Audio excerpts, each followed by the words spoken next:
Guys, welcome to the First Responder Playbook. I'm going a little bit different direction tonight with you guys. My side passion in life, I love the paranormal, and I have Marianne, Rob, and Dave Rich with me with the UAP-PD, a paranormal group out of Arizona. And I want them to, I'm going to let them do the introduction and do themselves justice because I know I won't. But guys, tell us a little bit about yourself. All right. Well, Marianne Robb, I was a police officer in Arizona for 34 years. And one of my, I guess, hobbies, if you call it, was being part of an organization called MUFON, which is the Mutual UFO Network here in the Phoenix area. And I was a field investigator with them. So if any reports came in through Arizona, whether lights in the sky or whatever they might have seen, we'd go out, we'd do an interview, and if there was an investigation, great, fantastic, we'd go take care of that. Let me tell you a little bit about my background as a police officer, first of all, is that mostly I loved working patrol. That was my favorite. I spent, out of the 34 years, I would say at least a good 25 in patrol, because to me, that's where it is. That's where all the fun starts. I've worked as a crime prevention officer. I was a narcotics officer or detective, property crimes detective, and an arson detective through my time. But as you know, as a cop, we learn how to investigate, do great interviews, interrogations. So getting back a little bit, the organization MUFON, that's what Dave and I were doing, is we were using our background as police officers to assist the folks on MUFON doing a good, thorough investigation. So we were kind of doing that. And just, oh gosh, about 2.5 years ago, we were at a meeting and they were talking about the disclosure that's supposed to be coming, which I don't think we're ever going to see disclosure, but that's just my opinion. And how military pilots and commercial airline pilots are starting to talk about things that they've seen while they're up in the sky. And they're like, it's baby steps, but at least they're starting to talk. Then I was talking to Dave. I go, look, military's talking, but have you heard anything from law enforcement or first responders? No. And I was thinking, okay, well, why not? So get a hold of Dave, and I said, everybody else is talking. Why aren't law enforcement and first responders talking about these things? And Dave, tell us why they're not talking. Well, give you a little bit of background on mine to catch up, and then I'll kind of explain that to you. So 25 years as a police officer, started in patrol, worked as a detective in our gang unit, then I was a homicide and sex crimes detective. And then I ended my career working with alien life forms. I was a high school SRO. So you can't get much more alien than that. So that's how I kind of got involved in MUFON. As one of the people that worked at the school was the assistant state director for Arizona. And that's how Marianne and I that same person was friends with her, worked with me. We kind of all got together and created a lesson plan for teaching people how to investigate. And so again, back to where Marianne's story was. I get this phone call out of the blue from her, and she's like, hey, cops are seeing stuff. Why aren't we talking? And I said, well, I can tell you exactly why we're not talking. In 2017, I was working as the school resource officer at one of the high schools. We ended up getting a 911 call from the front desk of the school. I had a supervisor tell me that I needed to investigate it, try and figure out what it was. Was it like a kid? It was on a Saturday, so there's no students there, nobody going on. So our big concern was, did somebody break into the school? Were they messing around with the phone lines, stuff like that? The call came in from the front desk of the school. Patrol officers were dispatched to it because there was a voice on the line. They make entries in a Knox box key. They search the entire building. They don't find anybody there. They do find the phone off the receiver, kind of laying on the countertop. And it was the open line to the dispatcher. So the patrol guy picks it up and talks to the dispatcher. So we know with 100% certainty this was the phone in question. They search everything. They don't find anything. I get involved in the investigation because, again, we want to make sure nobody broke into the school, was using the phone. I pulled the security footage from, this call came in just before noon. I pulled the security footage from 6 o'clock in the morning all the way through. That phone is almost dead center of the screen where this is happening. And Brent, when that phone call came in, there was nobody on that phone. We took the audio and gave it to MUFON to see if they could analyze it, because then my thought process is, well, maybe it's like a computer-generated thing. Maybe somebody hacked the system. The dispatcher was quick to point out that doesn't explain how the phone got off the hook, though, and how the open line was there. So that's true. So I do this full-blown investigation. I check everything from the security footage, analyzing the audio, checking everything from the phone box outside to see if somebody broke in and tapped into the phone line, every possible lead that I could, because obviously I'm going to catch whoever did this, because there's clearly a logical explanation to this. I just need to figure out what it is. Then I get the results back from the phone, the video or the audio analysis. And the guy who analyzes it looks at me and goes, I don't know what you got, but this is not a human voice. And I'm like, excuse me? Because it clearly sounds like a woman speaking in a whispered voice, conversation tone between her and the dispatcher. Dispatcher, hey, 911, what's your emergency? Sounds like it says, I'm scared. She says, what was that? It says, I'm scared. She says, you're scared. And then it says, no. And then you literally hear the phone receiver get dropped onto the countertop. So the guy, when he tells me it's not a human voice, I'm looking around. There was nobody at this phone when the call came in. The officers, when they were doing a search, they went into the nurse's office, which is right next to the front desk, and they encountered something that neither of them could see, literally physically pushed them out of the way. And so the long story short is I'm left with this kind of like, I've ruled out every possible thing. I don't want to say it's a ghost, but I can't come up with any other explanation. And so this is why we don't talk about it. So I finally get this all done, and then I get that great call from upstairs. Hey, you need to go talk to this detective sergeant upstairs. So I walk into the room. He literally has the computer set up there with the security footage. He has the audio recording right there. Plays the audio recording, shows the video where we don't see anybody at him, looks at me and says, you expect me to believe this? And I'm looking at him like kind of confused, like, what are you talking about? He's like, you expect me to believe this? I think you're lying. I think you're making this up. I don't know what kind of scam you're trying to pull.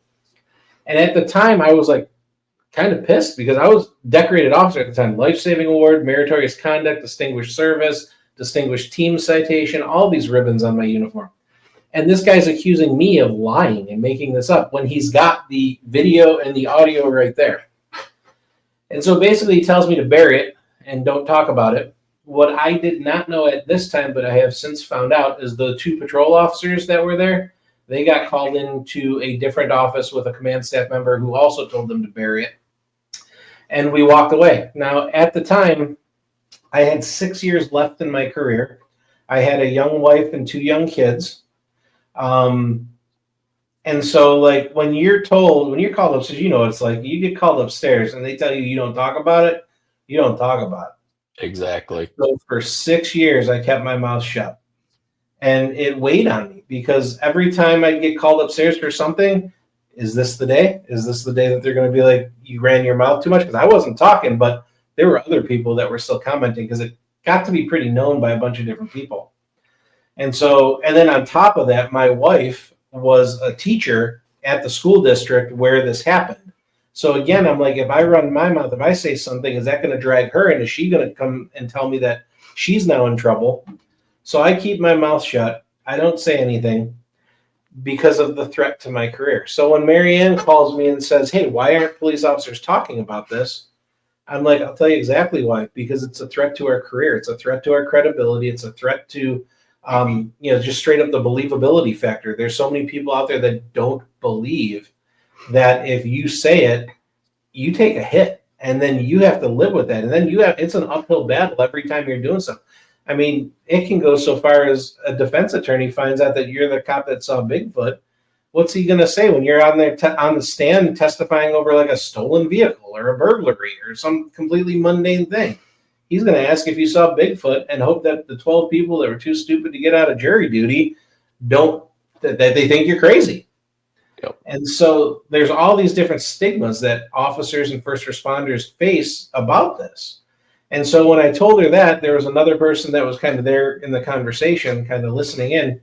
And they were like, you know what? You guys should probably talk about this, because a lot of people are kind of the opinion that law enforcement and first responders, we're like all part of this giant global conspiracy to hide the truth. And we're going to bury everything so nobody knows it. And I'm like, it has nothing to do with that. It has to do with the very real threat to my career, because if I get fired, I'm not going to be able to get another job as a police officer, because they're going to ask, why'd you get fired? Because he saw a ghost. And they're going to be like, oh, yeah, I don't want that guy. And so we ended up creating this organization, Uap-Pd, based off of that, because we were told, hey, you guys should really start talking and telling people about this, kind of clear it up. And so we created this organization for that very reason, because if it happened to me, we know it's happening to other people.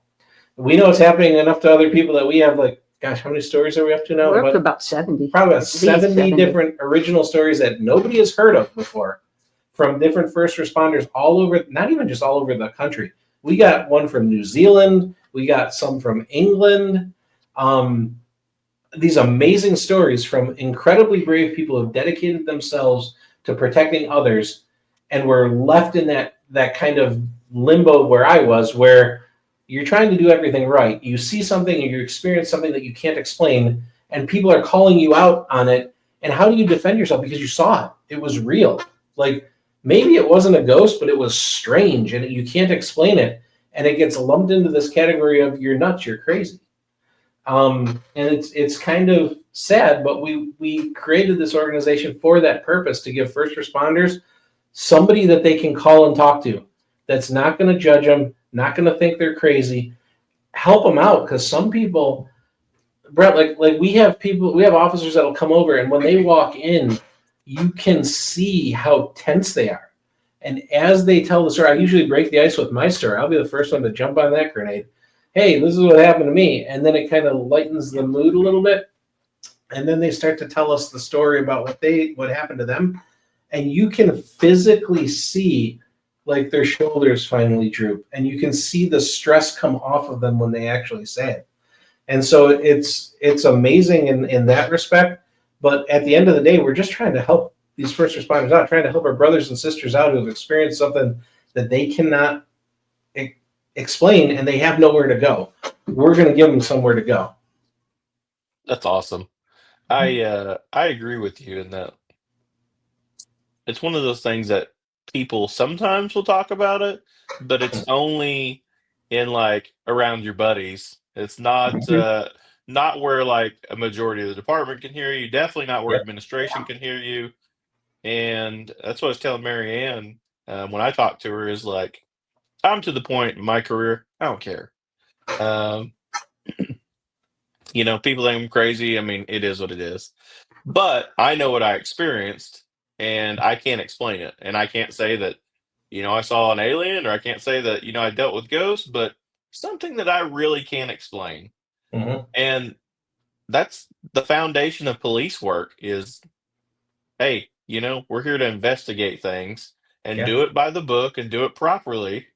And that's what you guys are here for, and that's what people need to realize is, even if it turns out to be something that you didn't really, it ended up not being anything.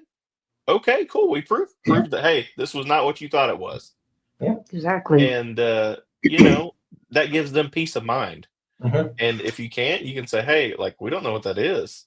Yeah. And I think that you guys are doing an awesome job, because there are so many first responders that I know of that will say those things in kind of private, but they won't come out and say it, because they're, well, what might the defense attorney say, or what might my buddy on shift might say. Exactly. And there's got to be a way that we can slowly start changing that, because I think we're at a point in our in the world that we can realize that there's a lot of things out there we don't necessarily understand or know totally what they are. Yeah. And and Yeah, people way smarter than me are working on. Yeah, it's interesting you say that because, like Marianne and I have talked about this before. Like, they're like a lot of people ask us like, what is your end game? Like, what is the big thing you're trying to accomplish, other than just provide this safe place where officers can talk and be protected, not have to worry about their information getting out or anything like that.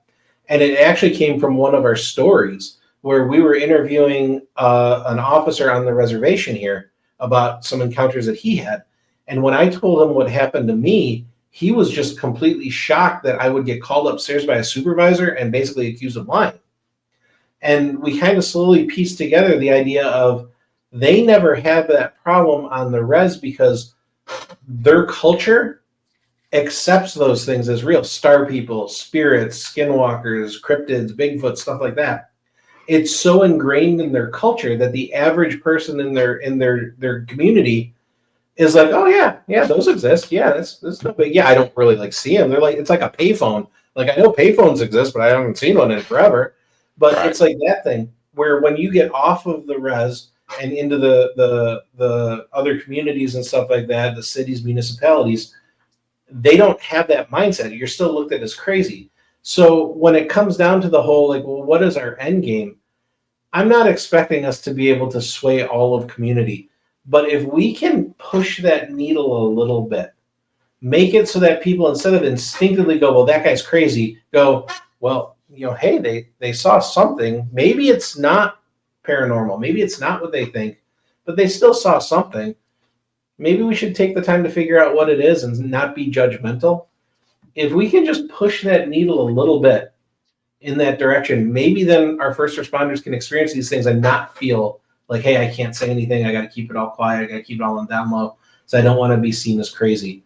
And I think the first step is just getting to that, where giving them an opportunity to talk in a safe environment.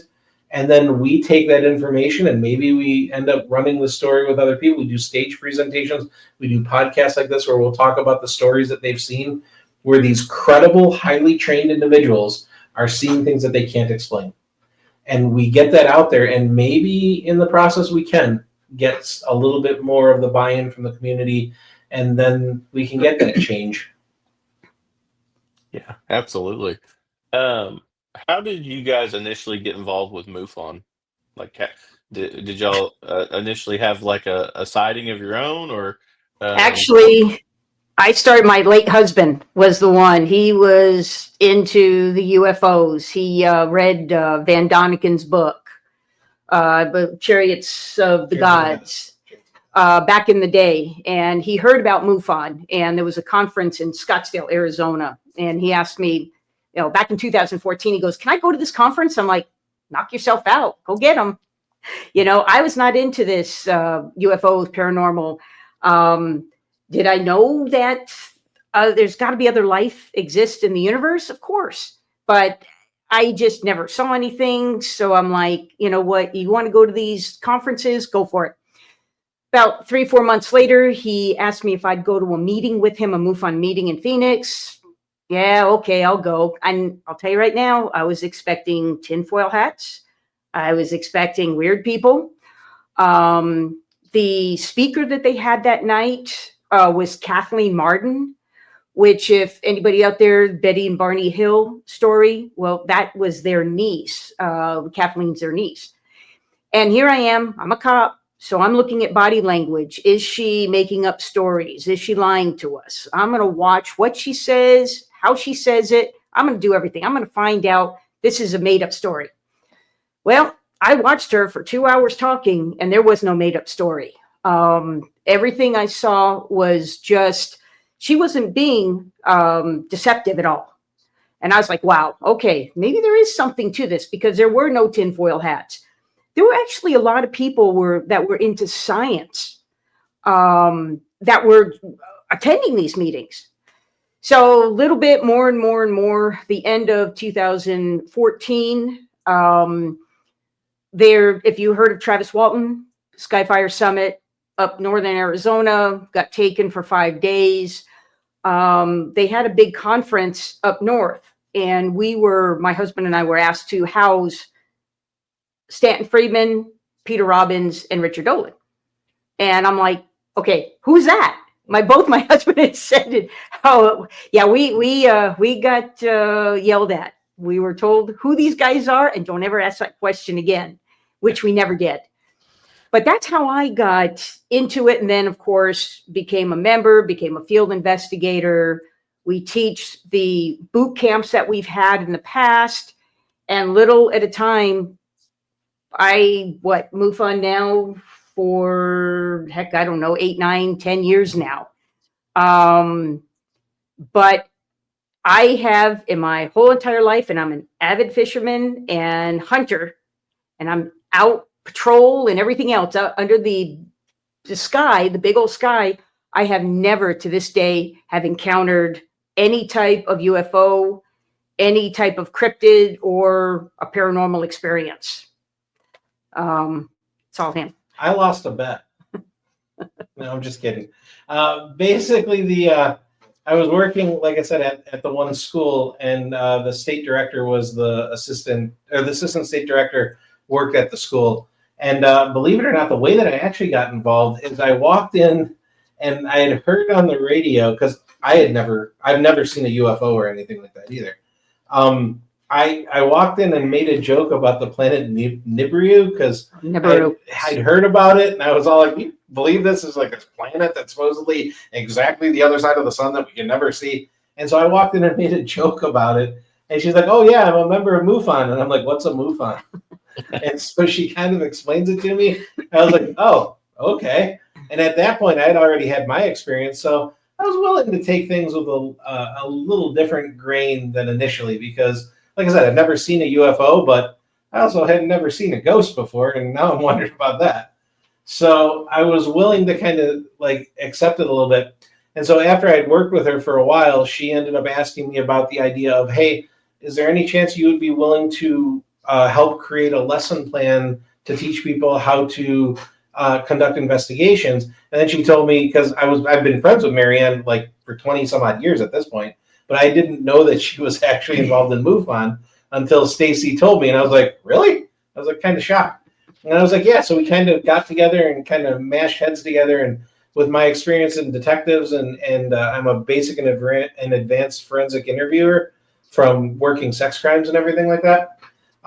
We were able to kind of design like a real quick, like hour and a half long, real basic, like kind of things that you can look for when you're interviewing people, how to take notes, how to like read the room. We do a little bit of the body mechanics and stuff like that to look for signs of deception, but it's really more of like a basic, like how to take notes, how to do it safely, work as a team, and get some good information out there, and be not ask leading questions, and be open to letting them talk and get the story out and stuff like that, and don't interject. And so that's how kind of I got involved. And then through that, ended up becoming a field investigator, got involved in a number of investigations. Pretty much every investigation that I got involved in, we were able to 100% prove was not an alien spacecraft. I had everything from astronomical bodies that were a mistaken identity to like lights and stuff like that, like timed lights at a tennis court, all the way up to flat out hoaxes. Like a guy that basically taped a light behind a ceiling fan and then put the camera on the ground and filmed it and claimed that he was looking outside. And what he didn't know is that we could actually lighten the room with the ambient light, and we could see clear as day. He taped the light up to the ceiling. We could see the ceiling fan and everything like that. So that was basically how I got involved. And then that's why she called me about the whole, hey, why aren't they talking? And that's what kind of segued into MUFON, or into Uap-Pd. Awesome.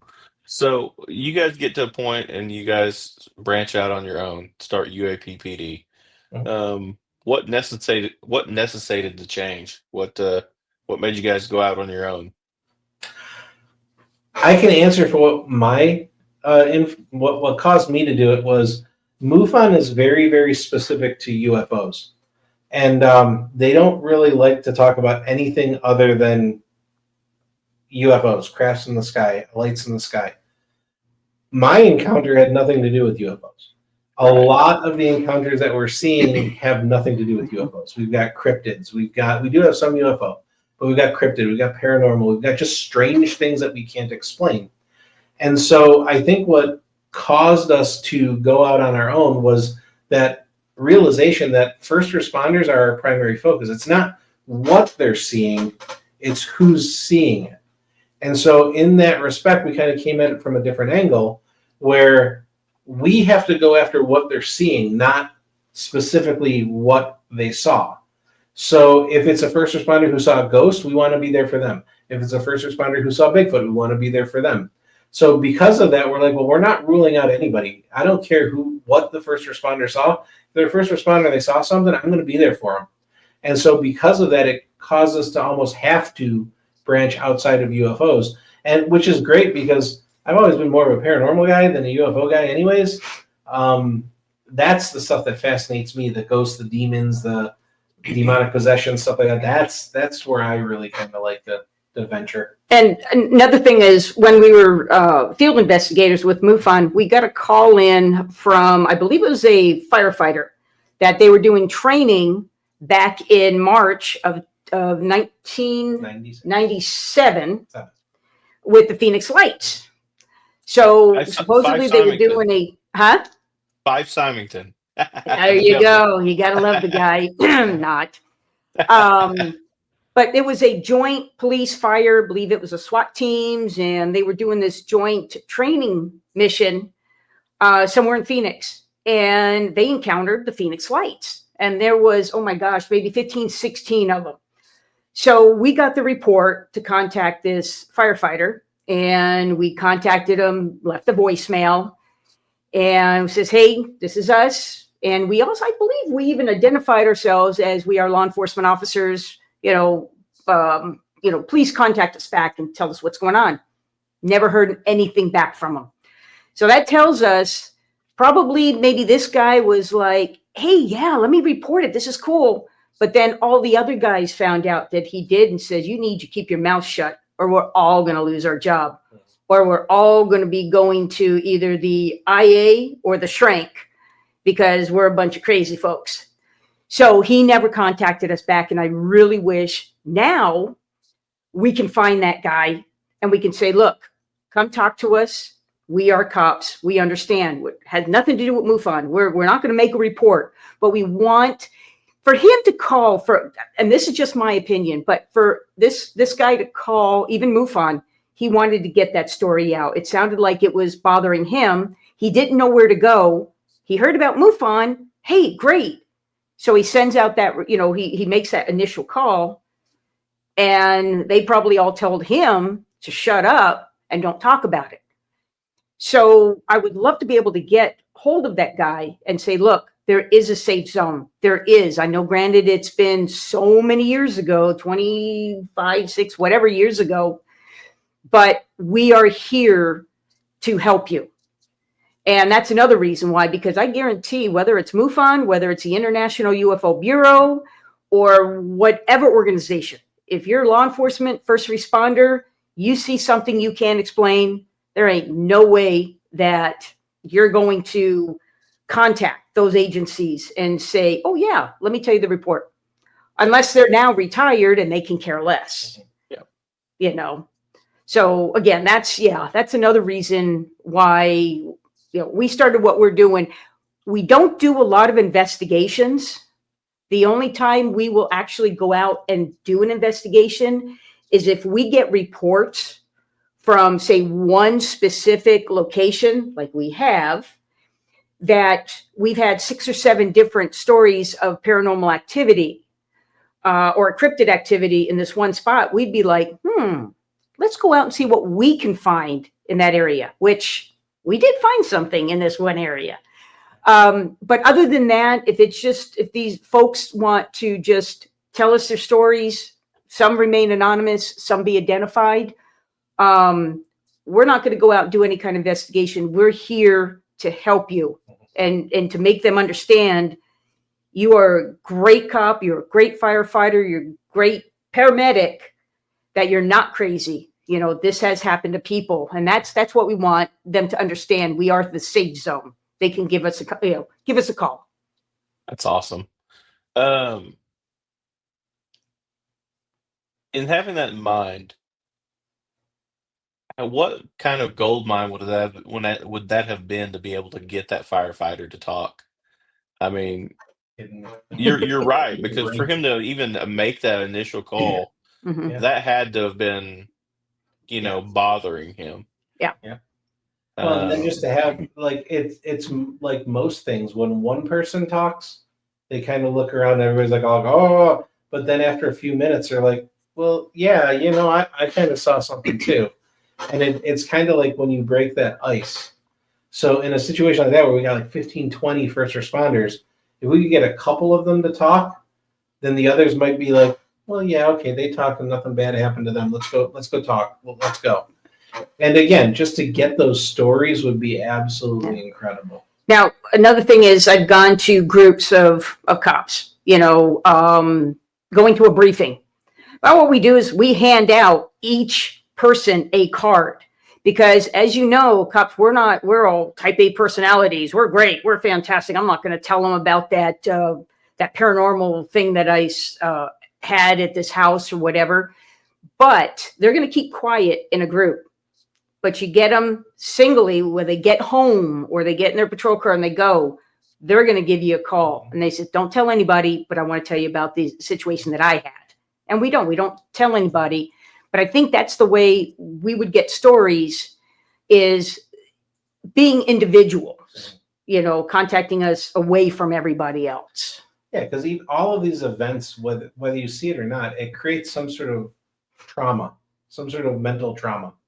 And as first responders, I mean, you know what it's like. We ain't nothing bothered us. We're going to take care of business. That's what we're there for.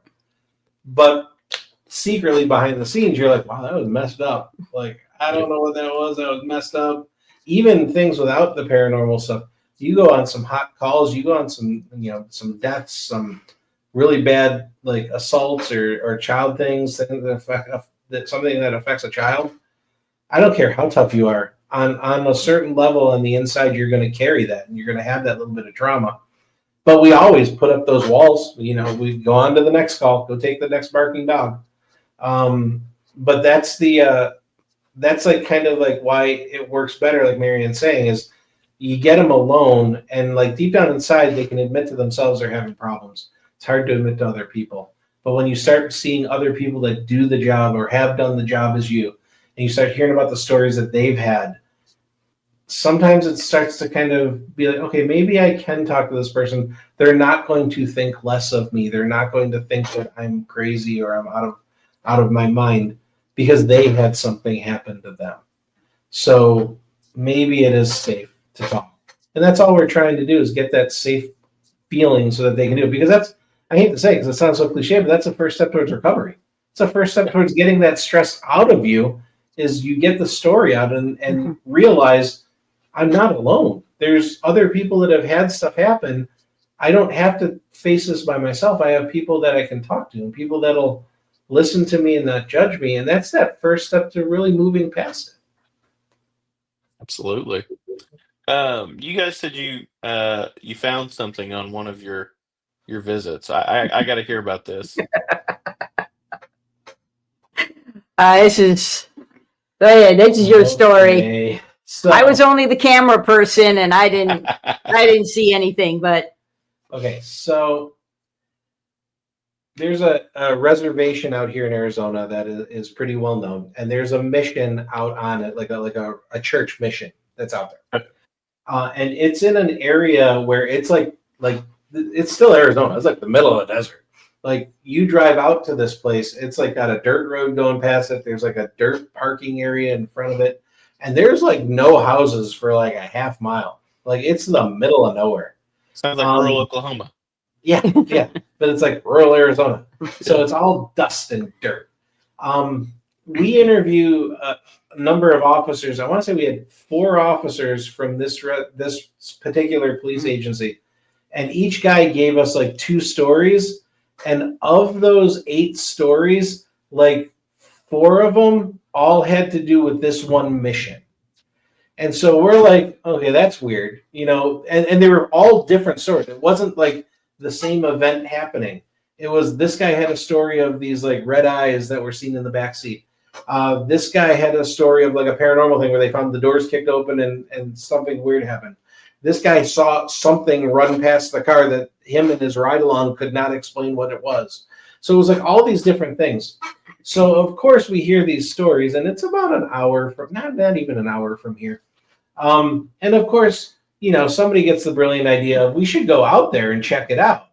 And we're like, yeah, that sounds great. Let's do it. So there's two other people that we work with, friends of ours, Jesse and Glenn, a husband and wife.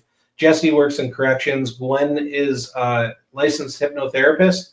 She also kind of knows things, if you get my meaning. Like she sees stuff and knows things.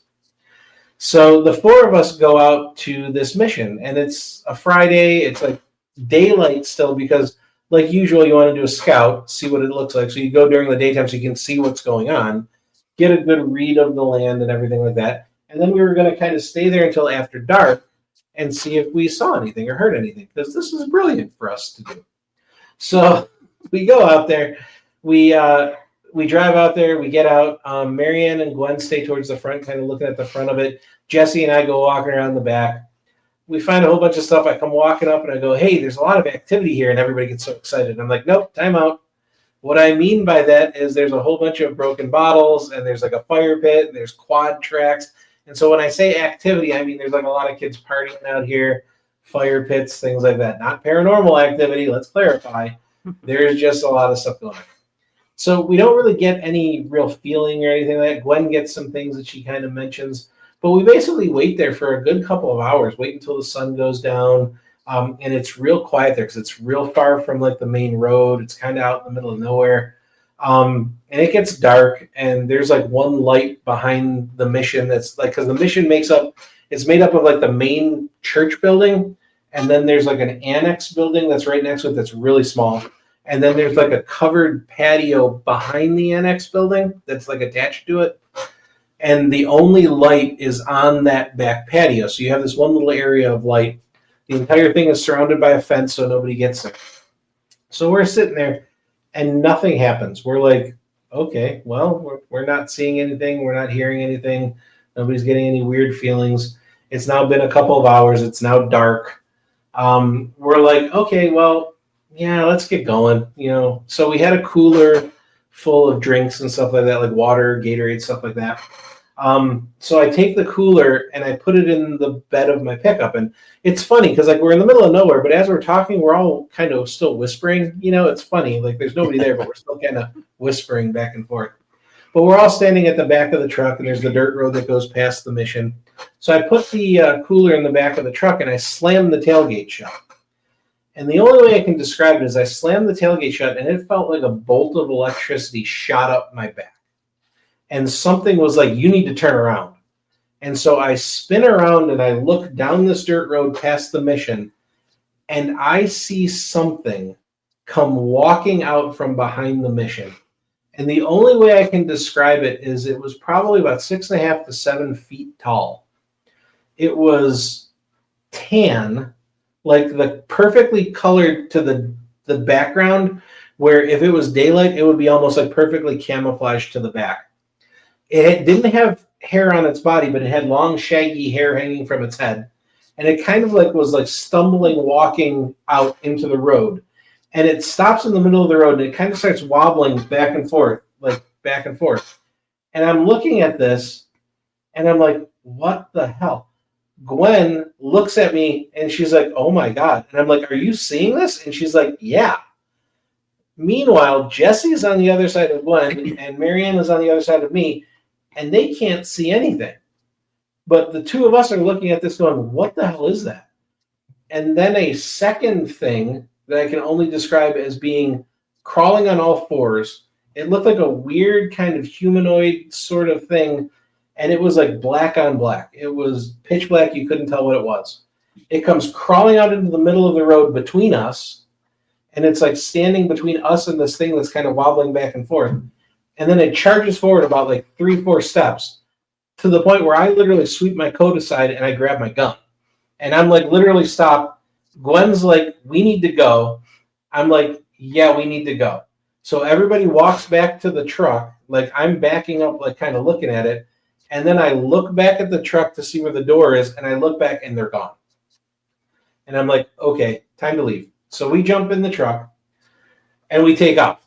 And we drive all the way down like a half mile, almost a mile to this Chevron, which became a joke because everybody that had an experience that they told us, they all said they got out of there and got to the Chevron and stopped at the Chevron.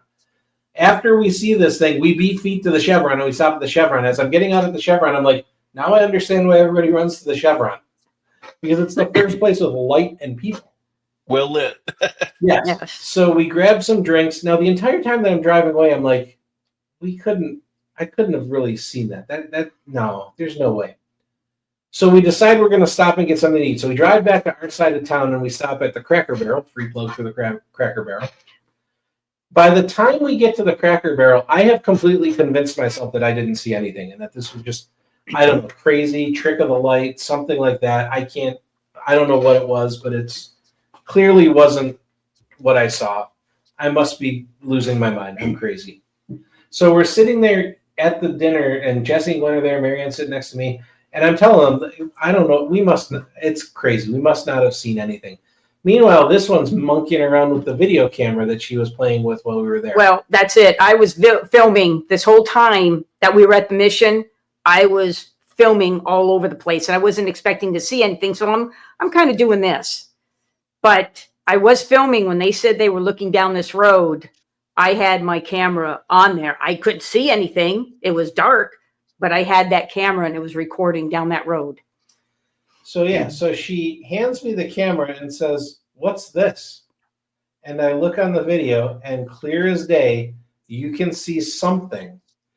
It does not look like what I saw, but it looks like a giant humanoid like shimmer or blur that literally walks out from behind exactly like it was, stops in the middle of the road, and you can literally see this thing kind of wobbling back and forth in the road. And then she pans off before the second thing comes out. But we took that video and sent it to, I don't know if you guys know Mark D'Antonio. Mark D'Antonio, very well-known video and photograph analysis guy. He works with MUFON, works with the U.S. government. He is like pretty much up here with, if you have anything, you send it to him, he's going to analyze it. And if it's garbage, he is going to flat out tell you it's garbage. And he will tell you, this is what it is. This is an artifact. This is a trick of the light. This is this. This is that. We sent him that video, and he came back to us and said, I don't know what you got, but it looks humanoid. It walks into the road, and it's moving back and forth. And he's like, this is not a trick of the light. This is not an artifact. This is not a hoax. He's like, I don't know what you have. So that kind of sealed it for us. We were like, okay, we really caught something here. And so then, I don't know if you've heard of John Dover and Stan Milford, the Navajo Rangers. Okay, out here.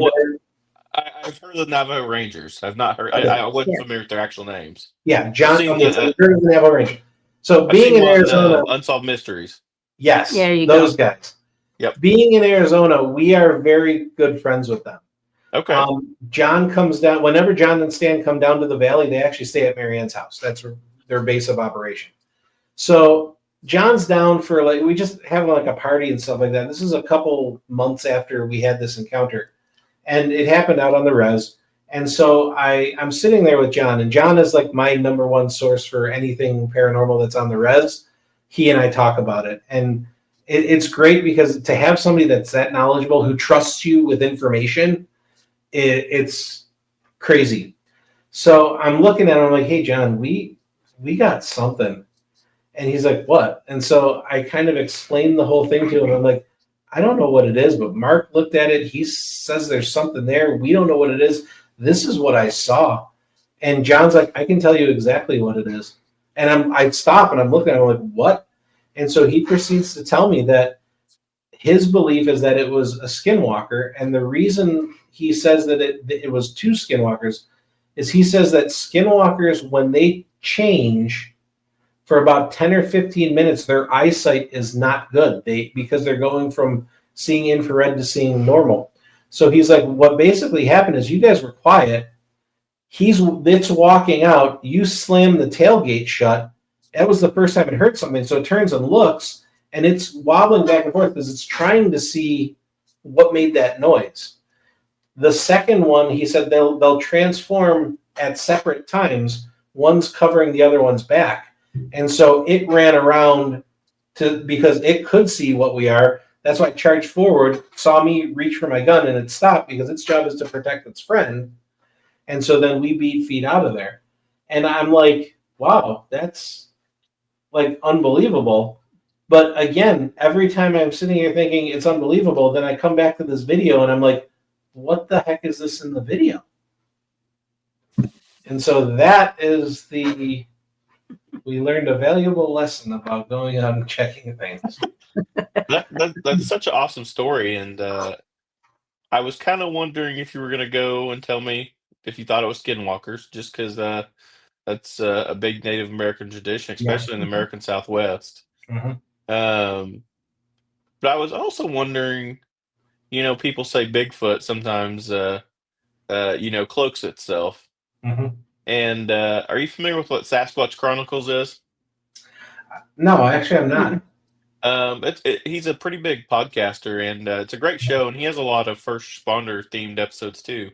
Oh, nice. But he is in some of his episodes, he's talked about Bigfoot spider crawling. Yeah. Wow. And that would be how I would describe that second one, is because it was kind of like crawling like on the ground, almost like in a horror movie, how you see him crawling up walls and stuff like that. It was crawling like that. Yeah, and he's talked about there's several people that's seen what they thought were Bigfoot spider crawling. And when you first described it, that's what popped in my mind was, I've heard this before. So you might reach out to him. He's on YouTube and all the streaming platforms. Yeah. Because I'm sure he's got a little bit more information than I do on that. But man, when you told me that, I was like, oh my gosh, I've heard this before. But that's such an awesome story. Good for confirmation. I'm not crazy. Yeah. And I told Marianne this story. When I was a new officer, they would at a small municipal agency, they would kind of have us cover dispatch at night. Mhm. And if a dispatcher was sick, and I'll never forget, I was the only one in there. It was summertime. We're a small town. You know what a Sally Port is. Yep. And so we had the Sally Port door open just because officers would pull up and walk in. That way we didn't have to buzz them in. And I'm watching TV. It's like 3 o'clock in the morning. And the next thing I know, a big wooden door just slams shut. And of course, I about fall out of my chair. I'm like half awake already. And I reach for my gun. I'm looking at the cameras like, hey, did somebody sneak in here? Somebody playing a joke on me? And we had a very small municipal jail. It had 3 people that was built in the early 1900s. So it still had the old school, like lock and key, big heavy metal door. And so I go in there, and this door that's a big heavy wooden door that goes out of the booking area into like a little dispatcher's office. I open it up, and there's a big clipboard that is just laying in the floor that was on a big heavy nail. And there's not any way that like it could have just like fell off or was knocked off by the air conditioner. And I went back and I pulled the footage, and you see the door slamming shut and you see the clipboard go flying, but there's definitely like nobody in there. And there wasn't anybody in the police. I called one of my partners up there, and we cleared the whole building. So I was like, man, first I thought they were playing a joke on me. They snuck up and, oh, you're dozing off or something. We're going to scare you. Yeah. But then I was like, man, maybe somebody broke into here. They're trying to steal something or something. And I could never really explain what happened. I don't, I don't feel like it was anything that could have just happened by an air conditioner, like blowing the door closed or anything like that. And, to this day, I kind of like you with that. You're like, man, I don't know what happened, or, I don't know what I saw. And I'm like, I feel like I know what I saw, but, I can't say, oh my God, that was a ghost. It's hard to say, isn't it? It's hard to say. So many bad things happen, at those type of things. And who knows, there might be residual haunting there. I don't know. But I love how you're just like, yeah, I don't know what I saw. I saw something. Don't know what it was. Yeah. And that's one of the things we like to do is we never try and label it when officers are telling us it. We'll ask them, hey, what do you think it is? If you don't know, you don't have to know. We're not going to like say, oh, well, I think it's this. It's what you believe it is. And maybe we'll do some research. Maybe we'll find something out together. But a lot of times I think of these things and it's like, I use this example during our stage presentations and stuff like that. Like if you took a cell phone and went back 100 years ago and showed that cell phone to somebody, they're going to look at it like it's magic. And then if you take some sort of piece of technology from back then that we would look at as being completely archaic and go 100 years further back, those people are going to look at both of those pieces of technology the same, that they're magic, even though we look at one as being archaic and the other one as being completely mundane. A lot of the stuff that we experience, I'm hesitant to label because how do we know it's not something that 50 to 100 years from now we're going to know like, oh, it's this, and it was nothing after all. We don't know, but right now it's unknown, and I think that's kind of cool. Yeah, I agree wholeheartedly. Mm-hmm. I don't want to tie you guys up all night, so I got a couple more questions. Mm-hmm. What is your absolute favorite law enforcement paranormal story? I know mine. Mine is Lonnie Zamora, the New Mexico State police officer that saw the UFO. It was the 50s or 60s time frame. That was like one of the first. I remember like first responder stories I remember hearing, and so that one's always stuck out to me. If you two had to choose one of your favorite, like each, what would it be? Mine would be the Val Johnson, Minnesota, I'm not because familiar with that one. okay, Warren, Minnesota. I don't have I want to say in the 70s, I believe, 1970s, approximate. He was on patrol, middle of the night. He was on the highway, and he looks off to his left, and he sees this big white, looks like a light. You know, he wasn't sure. Does it have August 27th, 1979? Guess what I found? That's awesome. But he sees this light just off the roadway. So he's thinking, was it a plane crash? Was it a car crash? He had no clue what was going on. So he turns down the other highway and he's going down. And as he's approaching, all of a sudden, this big white light crashes through his windshield and hits him in the chest. And he called it like a 200-pound pillow hitting him in the chest, knocks him out. He kind of coasts to the side of the road. He's out for, a few minutes. He gets on the radio, and I have the radio dispatcher. He says, I don't know what happened. Something hit my window or hit something in my vehicle. So first responders get there. They get him checked out. They send him to the hospital. Well, at the hospital, they said that both of his eyes had what they call arc welder type burns, both of his eyes. And both his upper and lower jaw were actually cracked at the gum line. So something hit him. They had the Motorola, or at that time GM or Motorola, went out and they checked the whole area and they checked the vehicle, and they're like, I have no idea what hit this car. And they called it, as they said, the technical terms was a thing hit his car. That's all they could explain. Ford went out. They can't explain it.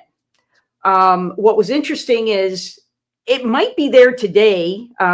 His car is actually at the Historical Museum, I think in Warren, Minnesota. Yeah, Warren, Minnesota. But Marshall County. And what was interesting about this car, when you look at it, the damage to the car goes on the driver's side. It goes the headlights. It dents the hood. Then it hits the windshield, goes up and hits the light bar, then goes straight back and hits two antennas, bends the antennas on the back. Now, if it's a rock, it's a bird, it's anything, it's going to ping off. As soon as it hits the front bumper, it's going to ping. It's going to go anywhere. This thing went up and over him, nowhere else. There's no other damage. There's people came out to interview him. His story never changed. It even said the chief of police believed what happened to him, but nobody could actually answer what in the world that light was that went and hit him and went up and over his car. So first of all, I want to go to Warren County, Minnesota, or Marshall County, Minnesota. I want to see that car myself. But to me, that was one of the really cool stories that I've researched. I love that. I've never heard of that one. I'm definitely gonna do my research on that. I love that. For me, it's gonna be, I'm gonna use the cheap cop out. My favorite paranormal story involving a police officer was the one that started UAP-PD, and it was my story because that irrefutable proof of something. And like we already talked about that, so I won't take up any more of your time. But yeah, I still have the audio recording. I still have the video surveillance that I kept, and it made me realize that was the first time I really realized that there's stuff in this world that we can't explain, and more importantly, other people are seeing it, and it's it's our origin story. And I hate to say this, and it sounds goofy, but I'm having the time of my life. I spent 25 years as a cop, helping people, and then I did a job after I retired that I did not like. For the first time I can remember working on this project and seeing these people, I truly feel like I'm helping again. Exactly. And so without that story and without the horror that I went through for 6 years after seeing it, we wouldn't be here. And so to me, that's my favorite story because it's what got us to here. I love it. I love it. If anybody wants to I know you guys have your own show and then your website and everything. Tell everybody where they can find you guys and how to get a hold of you and how they can listen to your show. Okay. Well, we don't have a show. Unfortunately, we don't have a show. We got a project working, but has nothing to do with any kind of radio show, podcast, because all we're doing, like I says, is we want to get the officers, first responders to feel comfortable coming to us. Not, oh, they have a show, so as soon as we tell them, they're going to broadcast it on a podcast. So we don't want to do that. We haven't, we don't have a show, but they can contact us at uap-pd.com. Again, you got to put that little dash. So it's uap-pd.com. We also have a Facebook page, UAP-PD. So please contact us. Either way, on our website, there is at the bottom, it says contact us. All you do is you can put your name and write us a message, and I get that through our email, and I'll get right back to you guys. And I'd love to talk to you on the phone, but I know there's law enforcement, first responders are like, who are these two people? Are we really real? Do we really have, okay, wait a minute, badge? Are we really cops or retired cops? If someone doesn't feel comfortable talking to us over the phone, I would have no problem getting on the next plane and head to whatever state you're in, driving, if you're in Arizona, wherever. I will come to you and talk to you in person, get to know you, and you get to know who I am. I am, a real person. I want them to feel comfortable.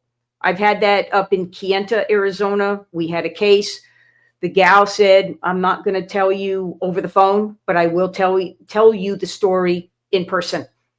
Next day, I was headed up to Kayenta, which is on the Navajo reservation up north. And it was an amazing story. And she showed me everywhere this occurred. So please contact us. Dave knows the stress that you're under. And we want to have you release that stress. You don't need, as a cop, as you all know, and first responders, we already have enough stress every day. Yeah. You don't need the added stress. And that's what we're here for. UAP-PD. Otherwise, you end up with the University of Arizona Police Department. They aren't going to help you the way we will. So remember the dash. That's awesome. Well, guys, thank you so much for joining me. It was my pleasure, and you guys are welcome back here anytime. Oh, awesome. Thank you. Thank you so much for having us. It's been great. Absolutely. You guys have a good night. You too. Thank you. Thanks.